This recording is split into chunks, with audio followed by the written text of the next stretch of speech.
Hey folks, how y'all doing? Welcome back. And oh man, the Weber gas grill, folks. I've had this Weber Spirit now for I'm gonna believe almost 11 years. I've had to do some maintenance over the years. I replaced the flavorizer bars; those ultimately rust out. The grates are they're about getting there too. It's just about time for those. But I tell you what, still holding up really well. And look at how nice and clean it is. That is a beautiful looking grill, folks. Don't make them like this anymore. So I tell you what, we're gonna do some burgers a little bit differently tonight. Why don't you take a look at those burgers while I get this thing all nice and fired up. All right, I was wrong. It's actually almost 12 years old. Got it for $3.99 back on 7/23 of 2008. Well, that's when I bought it, so who knows when it was manufactured. But oldie buddy goodie. But let's now let's take a look at those burgers. All right, folks, there's our ingredients for our burgers we're going to make. We've got 1 pound 80/20. I've got maybe a quarter pound, maybe a little less of some of the pulled pork. I did chop this up finely. I don't want any of the long strands in there. I've got why season the outside when you can season the inside? Montreal steak I'm put on the inside. I'm going to step it up a notch. This is some sweet chili sauce. That's going to be really good in there. And then, yeah, I really like this 6 cheese Italian I'll put inside the burger. That'll give it some good taste and it'll release some of that moisture. And if you do this, try and use the fine cut. It works about the best. So we'll get these all incorporated and give you a look-see when we're ready to make our burgers. All right, well there's our balls all nicely made. They're probably probably a little over 1/3 pound a piece.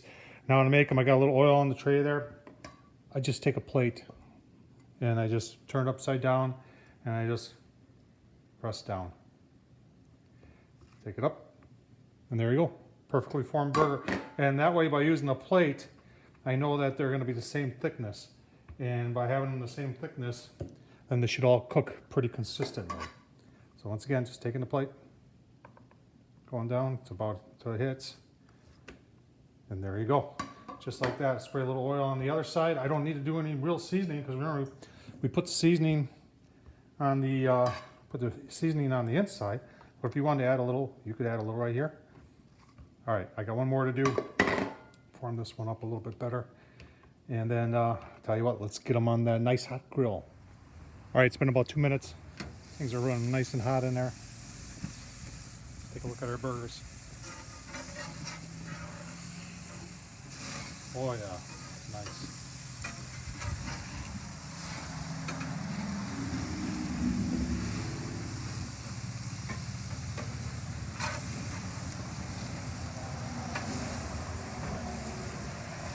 All right, give them another flip here and we'll probably put them on the upper shelf. All right, folks, another couple flips. Take a look at them. Oh yeah. Looking nice. All right, we're gonna put those on the top shelf, let them finish cooking, and we'll see you when they're plated up.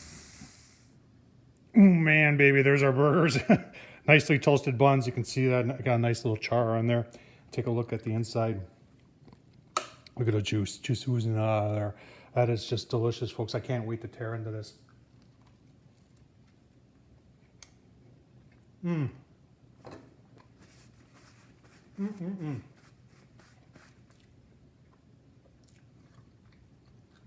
I'll tell you what's going on there.